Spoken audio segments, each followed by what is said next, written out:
Welcome to this educational video about halitosis, more commonly known as bad breath. We'll delve into the causes, symptoms, diagnosis, and treatment options for this common yet often embarrassing condition.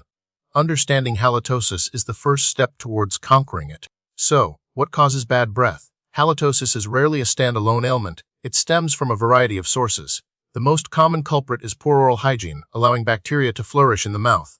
These bacteria break down food particles, releasing volatile sulfur compounds or VSCs. Other factors include dry mouth, certain foods like garlic and onions, tobacco use, and underlying medical conditions such as sinus infections, postnasal drip, and even certain metabolic disorders. Certain medications can also contribute to halitosis.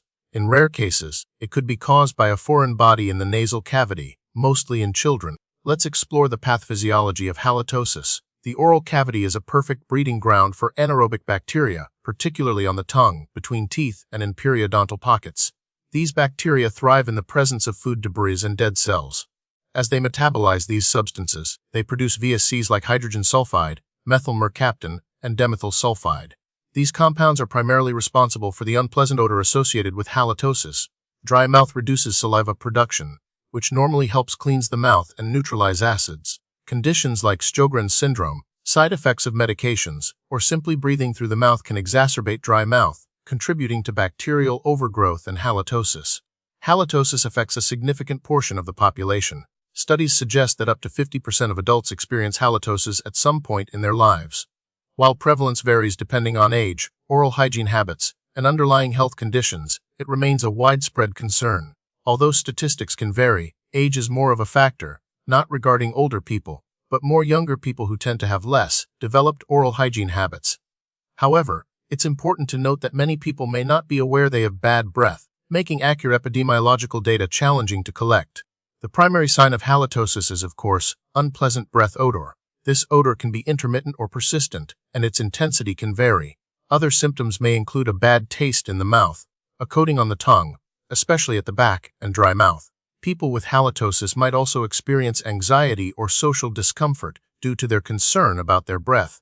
It's important to remember that sometimes individuals believe they have halitosis when they don't, a condition known as halitophobia. This can stem from psychological factors and requires a different approach. Diagnosing halitosis typically involves a thorough oral examination by a dentist or hygienist. They will assess your oral hygiene, check for signs of gum disease, and examine your tongue for coatings. They may also use instruments such as a halometer, which measures the levels of VSCs in your breath.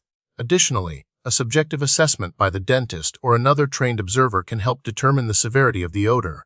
In some cases, further investigation may be necessary to rule out underlying medical conditions. This could involve blood tests, sinus X-rays, or consultations with other specialists. Halitosis can be classified based on its origin. Genuine halitosis refers to cases where an actual odor exists. This can be further divided into physiological halitosis, which is often associated with morning breath or hunger and is generally mild, and pathological halitosis, which stems from oral or systemic diseases. Pseudo-halitosis occurs when individuals perceive they have bad breath, but it's not objectively detectable. They may still be concerned about their breath and require reassurance and education. Finally, as mentioned earlier, halitophobia involves a persistent, irrational fear of having bad breath, even after treatment or reassurance. Treatment for halitosis focuses on addressing the underlying cause. Improving oral hygiene is paramount. This includes regular brushing and flossing, using a tongue scraper to remove bacteria from the tongue surface, and using an antimicrobial mouthwash to reduce bacterial load. If dry mouth is a contributing factor, strategies to increase saliva flow, such as chewing sugar-free gum or using saliva substitutes, are recommended. Treating underlying medical conditions like sinus infections or gum disease is also essential. In some cases, a dentist may recommend professional teeth cleaning to remove plaque and tartar buildup. For halitophobia, psychological counseling may be beneficial. Preventing halitosis is primarily about maintaining good oral hygiene. Brush your teeth at least twice a day, floss daily, and use a tongue scraper regularly. Stay hydrated to prevent dry mouth, and limit your intake of foods and beverages known to cause bad breath, such as garlic, onions, and coffee. Avoid tobacco products and schedule regular dental checkups and cleanings. By adopting these habits, you can significantly reduce your risk of developing halitosis. The prognosis for halitosis is generally good, especially when the underlying cause is addressed and proper oral hygiene is maintained. In most cases, halitosis can be effectively managed with simple lifestyle changes and professional dental care. Recent research has focused on developing more effective antimicrobial agents and delivery systems for targeting bacteria in the oral cavity. Studies are also exploring the role of the oral microbiome in halitosis and the potential for using probiotics to promote a healthy oral environment. Some of the new findings are exploring innovative ways to deliver active medication to different parts of the tongue and gums, making the effect more localized, targeted, and strong. As we learn more about the complex interplay of factors that contribute to halitosis, we can expect to see even more effective and targeted treatments in the future.